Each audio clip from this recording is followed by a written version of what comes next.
Welcome back, my friends. Ladies and gentlemen.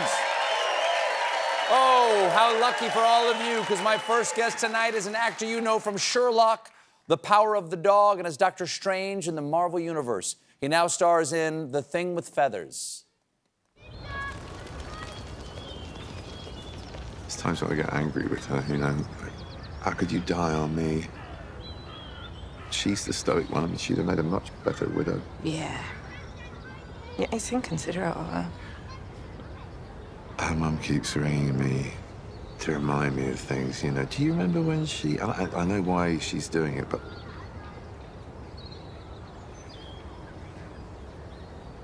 I don't want her turned into a series of anecdotes because it just reminds me that she's gone. But she is gone. Yeah, but if I'm lucky once or twice a week, I think she's going to be back in a minute. She's going to be back. Please welcome back to The Late Show, Benedict Cumberbatch.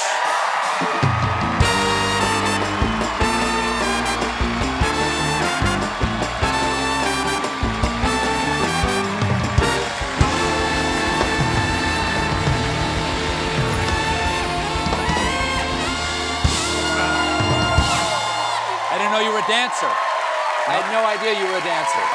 Neither did I. We have something in common that I can't believe we haven't talked about before. Because, you know, it's the thing I like to talk about more than anything else. And we were both in The Hobbit, The Desolation of Smaug. Yeah. Okay. Now, I even interviewed you as Smaug on the Colbert Report. I remember that. Which was one of the highlights. That's one of the reasons we had to end the show, because Smaug just busted down one of the walls Sorry, yeah, I know. of that studio. It's extremely rude. Very expensive. And people don't understand, it's not a voiceover to computer animation. No. It was a captured performance. That's you. With the whole outfit on.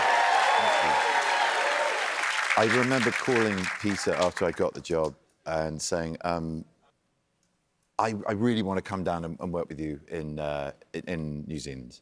He said, oh, that's great. Yeah. We'll do, fantastic. We'll record the voice and it'll be fantastic. No, so I really want to do motion capture with you. He said, oh, no, you don't need to do that. And I said, I really want to do that.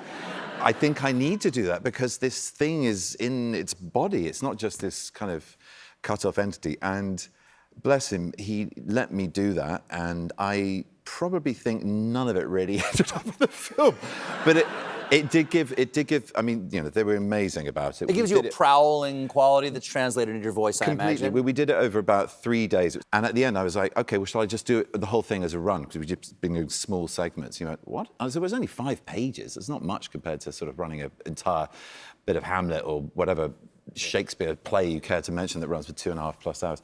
And he went, you really want to do it? I said, yeah, let's give it a go. So I did it. And they were like, what? And that was, I thought, oh, this is fun. It was like doing...